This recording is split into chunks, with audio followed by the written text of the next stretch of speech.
Set Game podcast, and I'm your host, James Roberts. And on today's show, I've got Greg Whyte. So, Greg, thanks for coming on the show. Delighted to be here, mate. Great to be on. For the people that don't know much about you, can you give a brief introduction to who you are and what you do?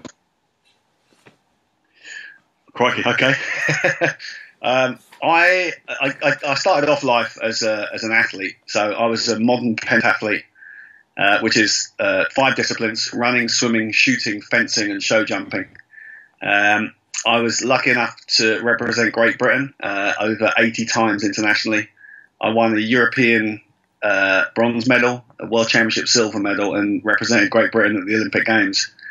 At that time, when I was competing, I finished in just post 96 after the Atlanta Olympics. There was no money, so you worked or you studied, and so therefore I studied at the same time as I was training. And I did an undergraduate degree at what is now Brunel, was Borough Road, in sports science, a really rare thing at the time, actually in the mid-80s. I then went on to the US, to a place called Pittsburgh State University, part of the University of Maryland, where I did an MSc in human performance. I then came back and did a PhD at St George's Hospital Medical School in collaboration with Wolverhampton University. And that was in cardiovascular function. So it was actually in sudden cardiac death in young kids and young athletes in particular. And then from there, I became the Director of Research for the British Olympic Association at the British Olympic Medical Centre. And I looked after the prep of 5 Olympic teams. I then went on to become the Director of Science and Research at the English Institute of Sport and set up science within the English Institute of Sport from 2004 to 2006. And I then took up an academic post at Liverpool John Moores, where I've been since as a professor. But I also have a clinic in Harley Street called the Centre for Health and Human Performance, where effectively it's like the British Olympic Medical Centre, but for everyday people. And then sort of more latterly, I guess people will know some of the stuff I've done with Sport Relief and Comic Relief, some of these really big charity challenges where I've looked after David Williams, Davina McCall, Eddie Izzard, John Bishop, and those guys. To raise over £35 million for people less fortunate than ourselves thus far. So it's been an eclectic life so far, but I think that's a sort of snapshot of it. Well, you achieved quite a lot in a not short space of time, but over you could kind of see that transition from the athlete to obviously the academics and then beyond. And from what you've learned as an athlete and then working with an athlete, has it kind of transferred over to that charity work as well? 100%, actually. I think the interesting thing was, I've always been in. I now call it physical activity. Lots of people say that you're a sports scientist. I would dare to say that I'm a physical activity scientist. And so, what I've done really is evolved. I started off as an elite athlete. I then went to work with elite athletes. And then since then, really, I've sort of evolved the same approach, not only within physiology, but actually across all disciplines. So psych, biomech, nutrition, the full sort of gamut, and evolved that into the sort of general populace, if you like, which includes celebrities on big challenges. So exactly what I would do for an elite athlete on an ultra endurance is exactly what I do with celebrities. Obviously, the way in which you prescribe it is wholly individual and wholly bespoke, but nonetheless, the process is very, very similar. And in fact, now I'm doing quite a lot of work with in areas of disease, so particularly in cancer. And actually, even the physiology, the pathophysiology, the bottom line is that the approach and the structure and the system is very, very similar. All you're doing is just individualizing it, and that's the key. That's the key to quality, is actually the individualization. And coming back to that point with individualization of and looking more at people, this is probably in terms of the fitness industry. Do you believe that they kind of try to? I'm not going to generalize that question, but do you believe that the industry kind of wants to fit as the trainer or fitness instructor, trying to fit what they know onto the person as opposed to fitting the person to the exercise?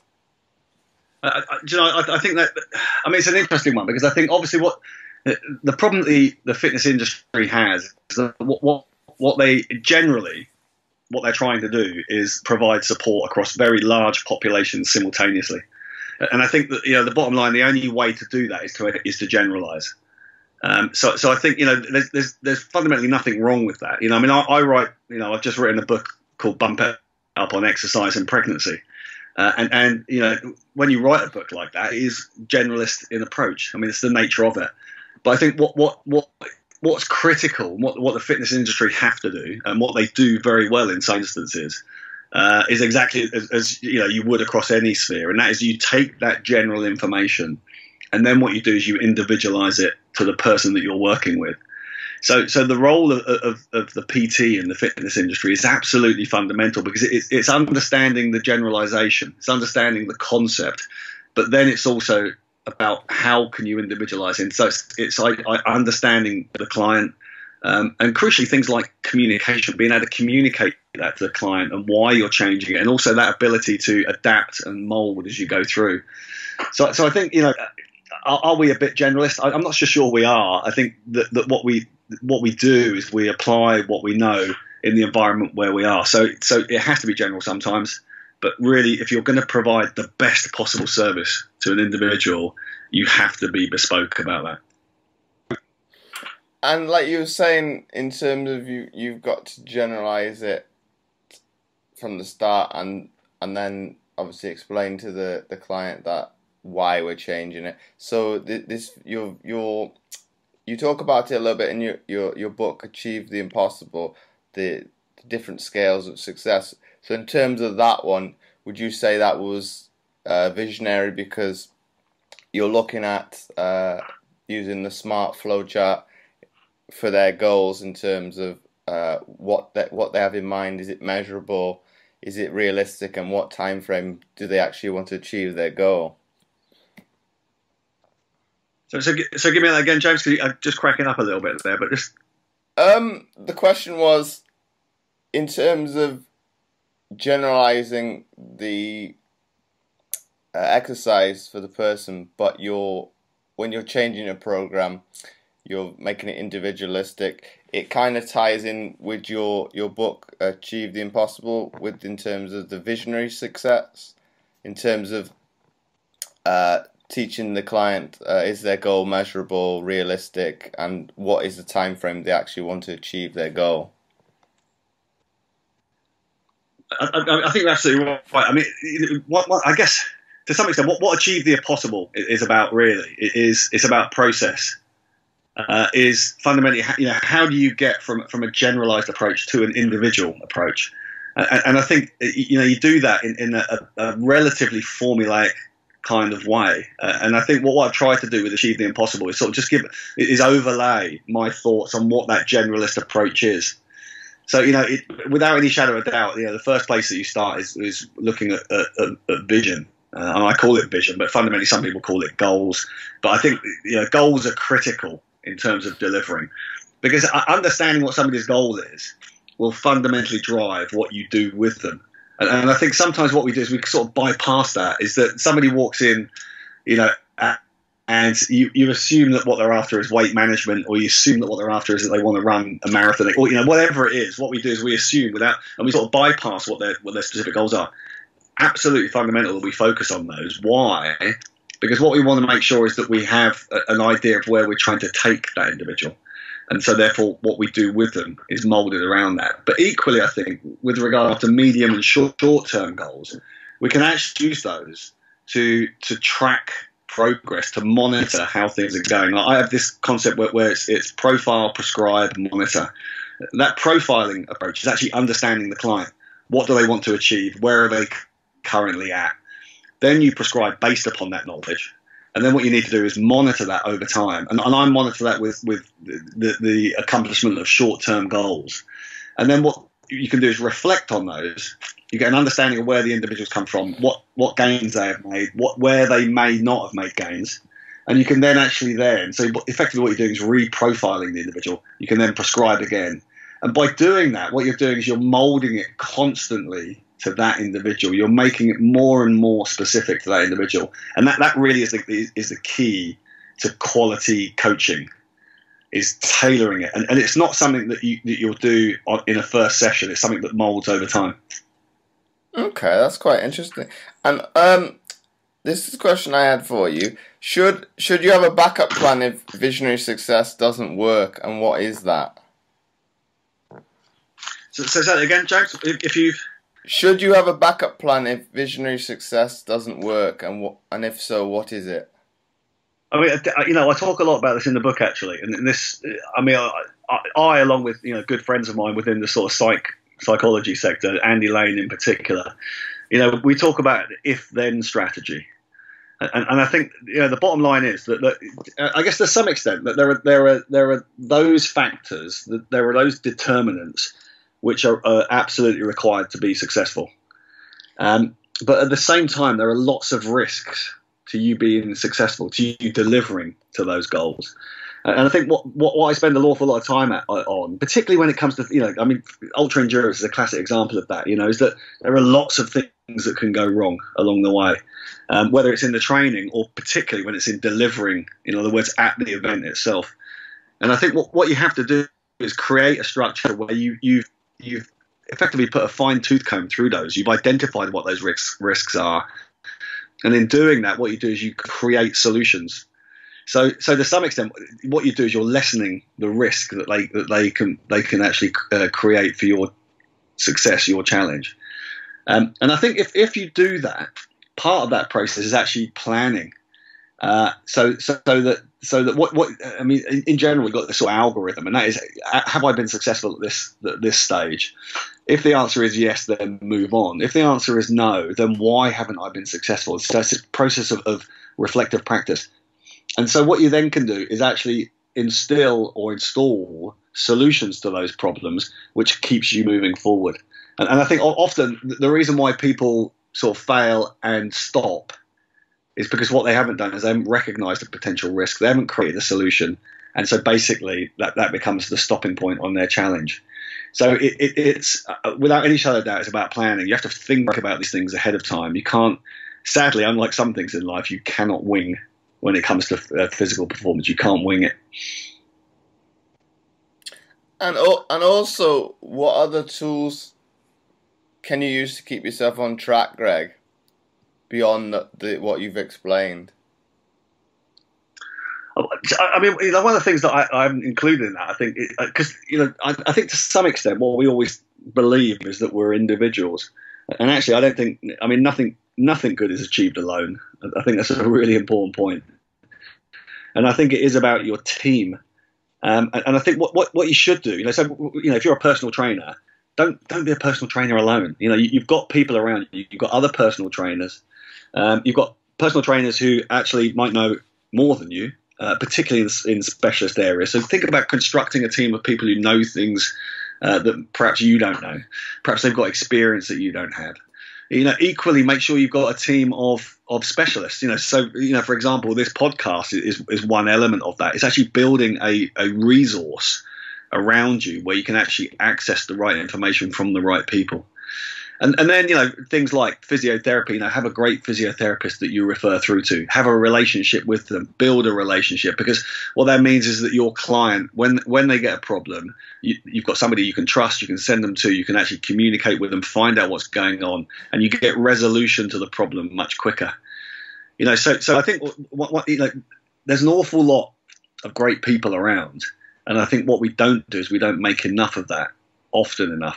So I think all of these things are brought together by a team. Get the right team around you, and you have a lot more success. Well, that's quite an interesting point in terms of from a personal trainer perspective. It's quite hard to fathom a little bit because of the nature of the industry, because it's quite cutthroat. You're thinking, like you're saying, work as a team, but I think it's probably a cultural thing in terms of it's a coming back to that dog eat dog, whereas that's your competition. How can I actually work with that individual? But where I worked, it was kind of the norm to not be as cutthroat. But then, like I said, that's a cultural thing. So it's kind of finding that balance and trying to, well, like you said, it's if you don't know something, it's going to somebody with more experience. Whereas in most cases, probably PTs can't do that because that person might perceive it as if I teach you this, you become more of a threat to me. You're right, and I think what that comes down to is trust. And I think what you've got to, you as an individual have to create trust in others, and you have to work with people that you trust. Because I think you're actually, I mean, it is a competitive world out there. There's no doubt about it. But I think also what you've got to think about, for me as a PT, what you have to think about is that, yes, you can be a generalist PT, and I think to some extent we've all got to be generalists working in sort of this environment. But equally, what you can do is create your niche. So if you become a specialist at working with expectant mothers, for example, or you become a specialist in working with obesity, or you become a specialist in working with pediatrics, for example, with children. What you do is you create an expertise, and if you get the right team around you, and this is how I run my business in Harley Street. We've got an amazing business. But we do very specialist things at our place. But what I have got is I've got a network of people around London in particular, because that's fundamentally where we're based, but a network of people who we refer to. So I don't have an in-house pain specialist, for example, but I do have a guy that we refer out to. And why don't could we do that ourselves? We definitely couldn't do it as well as the guy that I refer to. And what you find then is actually that what you do is you get a two-way trust. So what he'll do is he'll actually refer back to us clients that he knows that we can deal with better in particular areas. So again, you've got this two-way flow of people. That creates further trust. And critically, I think for the client you're working with, what the client knows is that what you will do is you'll do your best for them. And what you're not doing is you're not holding on to clients just because you want to keep that client. And believe you me, I've seen some horror stories in my time. We had a guy come in who's having physiotherapy twice a week for 2 years. Now, in our clinic, you won't spend more than 6 sessions with a physiotherapist before being referred to somebody else, because if they can't find a solution in 6 weeks, then you're in the wrong place. And I think what you have to think about culturally is actually about creating a very positive external name for yourself. And that comes about by looking after the client and ensuring that you provide the best quality product for that client. How do you do that? You do that with the best people around you to make sure that you can optimize that delivery. Okay, that's probably a good take-home point for not just people in the fitness industry, but probably people in life, because to kind of generalize my point, that's coming back to obviously Christmas and dieting. That's probably where most people struggle, is because they've either not got that support network behind them when they start that journey to lose weight, or but that would generally that most cases that is what somebody's goal is, or they get victimized, or you're not losing weight.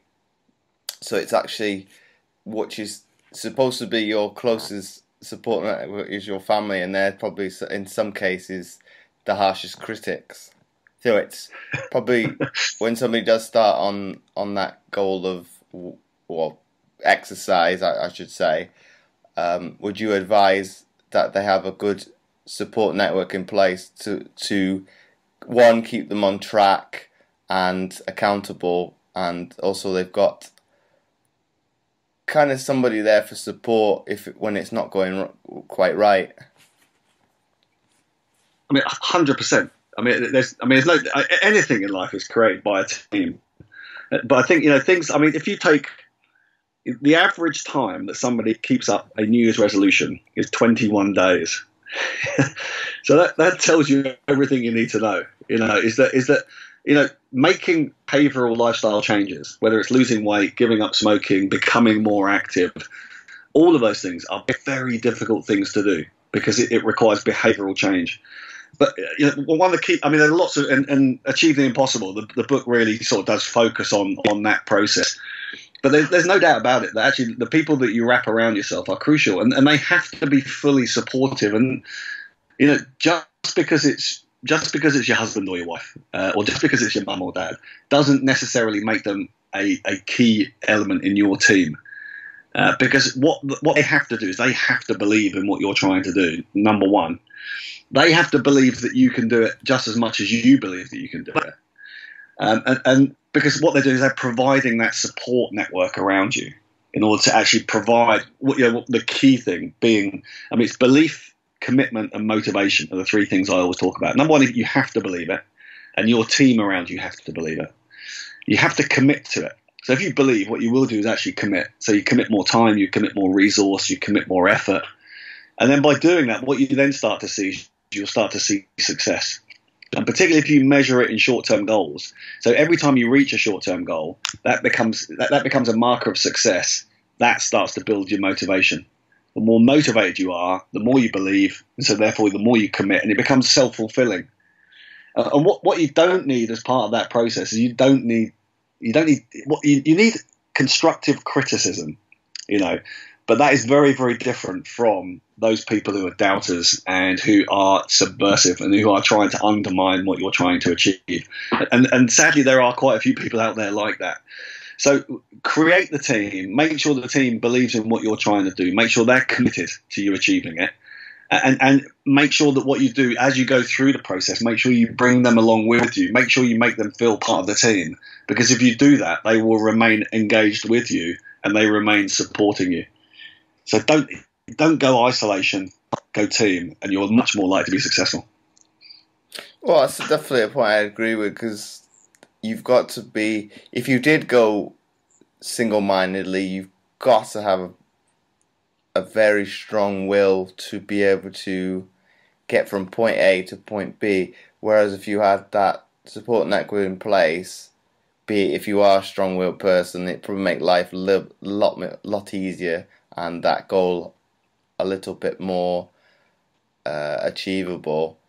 Whereas in most cases, people do go try and go it alone, and like you said, they stop within the first 3 weeks of taking something up. Whereas if you had that support network in place, would you carry that on beyond that point? Okay, it's probably a generalization there. In most cases, most people probably would succeed more so, and you wouldn't have this how would I put it, trend where people are you could virtually time it like clockwork, with people joining the gym and then as a New Year's resolution every year, and it's most of the cases it is the same individual every single year. So they'll go for that 3-week period, stop, not go to the gym for 11 months, and then be back again. And most people can time it like clockwork. Okay, those people will be back in a year's time, and that's probably we could either look at it in a positive or negative way. In terms of the fitness industry, they know that people will come back because that's their goal of losing weight, but they're not being helped and supported to actually progress beyond that. So they're kind of in a vicious circle. Okay, from where I see it as a negative, okay, they only more so the corporate side of the fitness industry probably looks at the member as a number, so they're not fussed if they don't go to the gym because they're stuck in 6 or 12-month contracts which you can't get out of. So you'd be paying even if you don't go, whereas the ones that do go probably don't get the support that they need because those are quote unquote the members that the gym doesn't actually want, because they're having to fix equipment because it's being used, whereas the ones that don't go, they don't have to do anything, but they're still getting the benefits of the person's cash. I didn't realise you were a skeptic, James. I mean, I think the one thing I would say is I think, I mean, I'd probably be a bit fairer to the fitness industry. I think what the fitness industry want is they want proactive people, they want active people, they want people who are achieving things, because what they become is they become their advert. You know, there's nothing better than word of mouth promotion of your facility or of your PTs or of your physiotherapist service or whatever that service is. And I know this. Is that there's no better way of doing that than somebody recommending you because they've had a great experience. And I think to some extent what gyms are looking for is not that they don't worry about people who don't come down because they're getting their money anyway. Actually, what they want is they want a proactive community. What they want is they want a gym which is full of people who are working very hard to achieve those great things in life, because that becomes infectious. And what that also then does, it means lots of people are achieving things. That means that facility, the PTs that work in there, the physiotherapists, etc., are obviously providing an amazing service. And so therefore that is the gym to be a member of. So I think that's where you want to think about it. But all of that, it comes back down to the same thing, and that is it comes down to the team. Because to some extent, if you go to a class, if you go to spinning class, and you're a regular member, then part of that team is the instructor, but the other part of that team is actually the other guys in the room who are regular goers as well, because they create that motivation, they create that atmosphere which keeps you going, keeps you working hard. So I think there are still people who think they do it alone, but actually I very, very rarely, and this is probably age gives me this, I very rarely see anybody, if ever see anybody, who has achieved something great, whatever that great is, whether it's weight loss, smoking cessation, or the Marathon des Sables or swimming across the English Channel. They never do it alone. Okay, wow. Those are probably, like, Marathon des Sables is probably, like you say, is an ultra run. So that one's kind of the upper echelons of fitness, isn't it? I suppose you wouldn't say to somebody, have you never exercised before? Let's go and try and do this, because the willpower and staying power to complete it would be quite difficult, because they haven't got the physiological background and to be able to perform it, because they're not as fit. You've got to have some form of exercise background before you take on, well, you should in theory have it before you take on something of that nature. 100%, mate.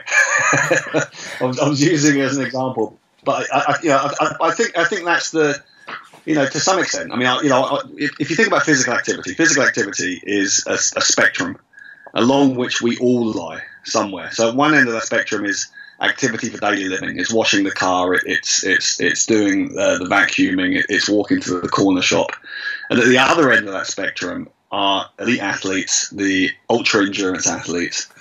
And so we all reside somewhere along that spectrum. And I think the important thing about that spectrum is that there is the possibility to move up it, almost irrespective of who you are. So if you are currently inactive, there is every possibility that you could do the Marathon des Sables, yes, if you wish to. It is going to take you a much longer period of time because of the journey that you've got to take in order to get there. But equally, it can still be a vision. It can still be your long-term goal. So I think to some extent, what we should never do is partition it as if, those type of events are only open to those people who are already physically active, already do a lot of running or a lot of swimming, who are competitive. It's absolutely untrue, particularly when it comes to actually completion of these things. Are you ever going to race it is something completely different.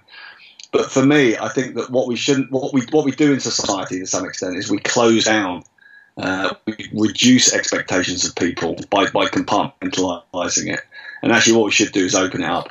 Because I've seen some incredible things. I mean, I worked with a guy who had a heart transplant, a guy called Kevin Mashford, an amazing guy.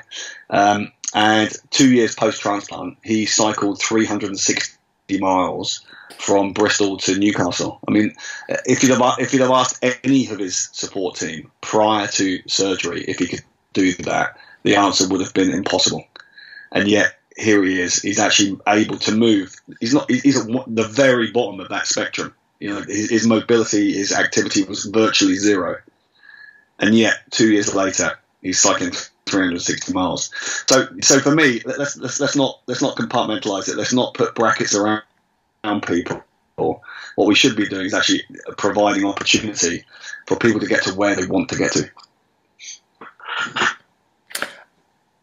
Well, I think some people, Greg, probably put that on themselves, compartmentalized as they look at, say, the Olympics and the Paralympics every 4 years. Okay, that's not realistic for me to ever achieve, or I won't try and be too competitive, or say, oh, this was like more so after London with the Paralympics. I think Scope was kind of put a survey out in terms of did the Paralympics portray a negative light on disability. I was thinking, well, for me being a disabled individual and being able to have competed at that level, I can see where you're coming from one standpoint, but that's generalizing a population to kind of suit your argument. Well, okay, yes, not everybody,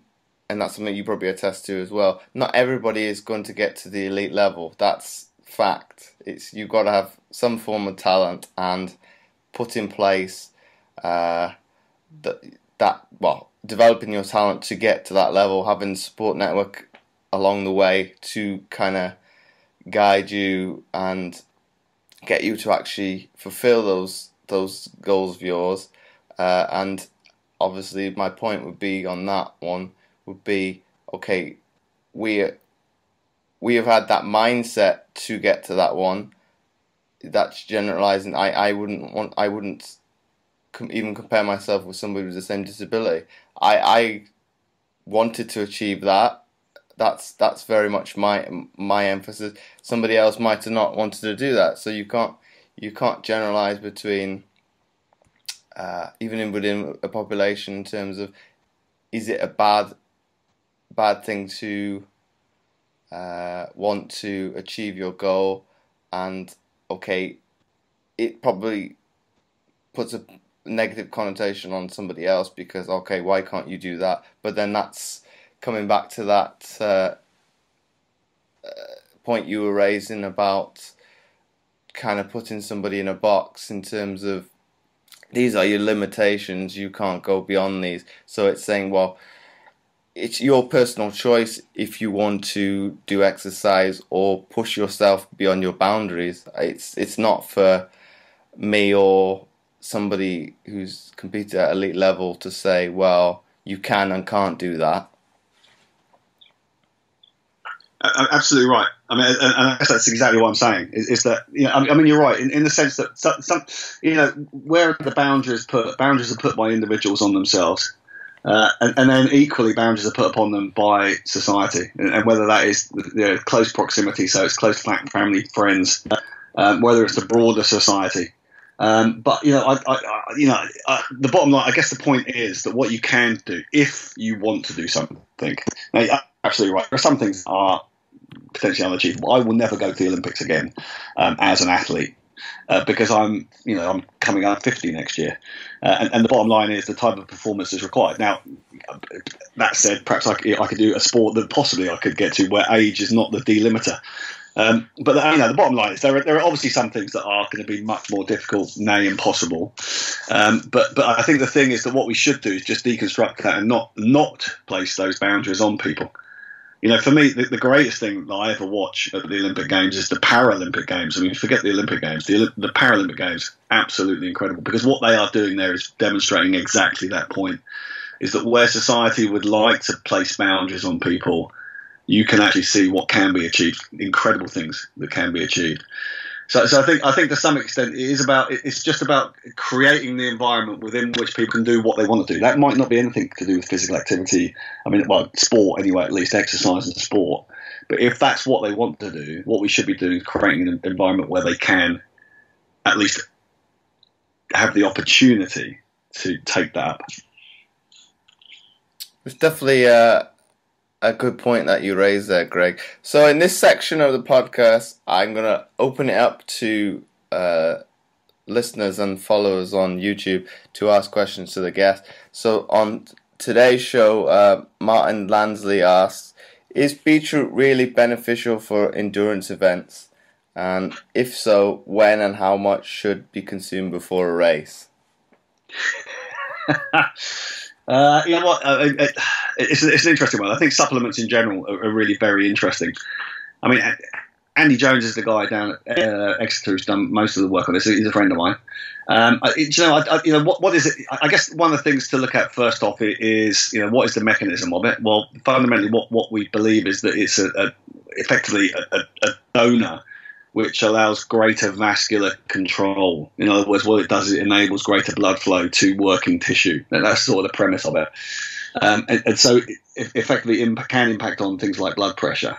Does it work? I mean, there's good evidence in the literature, and I think that's the next best place to stop. What's the quality of evidence that supports its mechanism?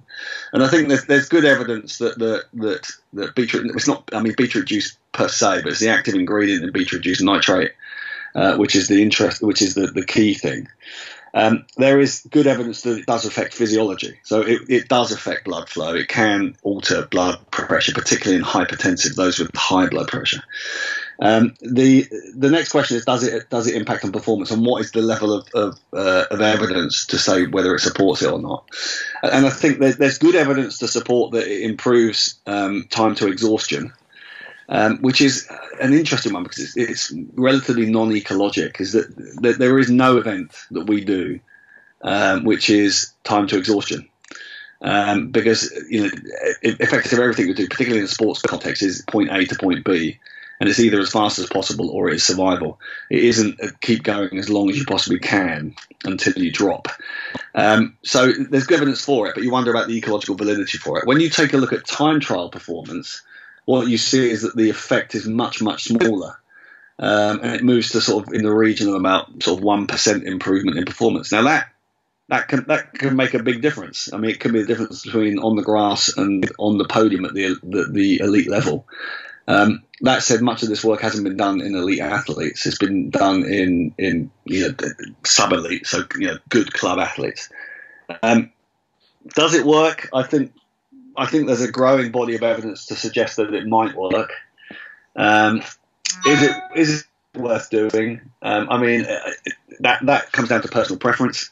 How much should you do? I guess the thing to always remember with these areas is that everything in life is toxic at a level. So water is toxic, oxygen is toxic if you take excess. So it's not more is better philosophy. What you should do is actually take as suggested and then work very closely. And again, what you need to do is individualize that to yourself. So as I'm probably coming across there, I'm not a massive supporter of beetroot juice or its active ingredient, but equally I'm not a big supporter of supplements in general. Okay. And then the other question he's got for you, I have a problem digesting wheat for longer endurance events, which makes carbohydrate loading on pasta a real problem, although shorter events up to 5K are generally okay. What other options are there for carb loading that will give me the same benefits as pasta, as my body feels pumped, ready to race when I've loaded up with pasta, but I don't get the same feeling on rice or potatoes? Yeah, and I'm assuming what he's feeling there is sort of probably bloatedness. I mean, the question mark whether it's celiac or not, probably not. But the bottom line is when you bombard the volumes of carbohydrates, you can often get gastrointestinal upset. I mean, the first thing I would say is that actually for 5K you don't need anything. I mean, carbo loading for a 5K, I mean, almost worthless. I mean, you carry so much glycogen on board that unless you're in a very, very depleted state, there really is no need for 5K, 10K, even longer. I think when it comes to ultra, having optimal stores of glycogen are really important, without any shadow of doubt. It does depend how ultra you go. I mean, there's definitely a school of thought now that what we can do is actually start to utilize fats better. So we become what sort of common parlance is fat adapted. Which I think is an interesting concept. It's a very broad debate to be had, and I think that interestingly enough, things like this tend to polarize people. They are either pro-fat or they're pro-carbohydrates, and never the twain shall meet. I think to some extent what you are looking at is somewhere in the middle. Is that becoming a little bit more fat adapted is definitely beneficial for the as you go long, particularly as you go into ultras. And in ultras, actually, what you can use fats and protein as your fuel source rather than actually using carbohydrates as the fuel source, and so therefore you can feed with that. I think some in the middle ground between it, up towards marathon. Well, I mean, there are benefits to be had by both, and I think what probably the best advice for him is just to try and find a product. I mean, if it is the loading that's creating the problem, then the bottom line is that I would stop loading, number one. And what I would do is I would actually work over a longer period of time. So, traditionally we used to think of carbo loading of being a starvation period followed by a very large load of carbohydrates over 3 to 5 days. We sort of migrated now to a single day pre-race of very high carbohydrate intake. But I think equally, if you're struggling with that from a GI perspective, what I'll be doing is actually just building in, replenishing those stores with a taper, so concomitant to a taper over a longer period of time. And what you'll get is you'll get a lower GI distress with that. Equally, tack on top of that some fat adaptation, in other words, some of the longer efforts with low carbohydrate environment. So classically early morning in a relatively starved state, and that will support that as well. So again, classically, it's becoming a little bit more individualized and bespoke with what you're doing. But if loading isn't working for you acutely, stop doing it, because the GI distress that you get with that will be much more detrimental to performance than any of the carbs that you're putting in the system. Well, some very useful tips that you raised there, Greg. I think we'll wrap it up there. If anybody wanted to ask any additional questions, what would be the best form of way for them to contact you via social media?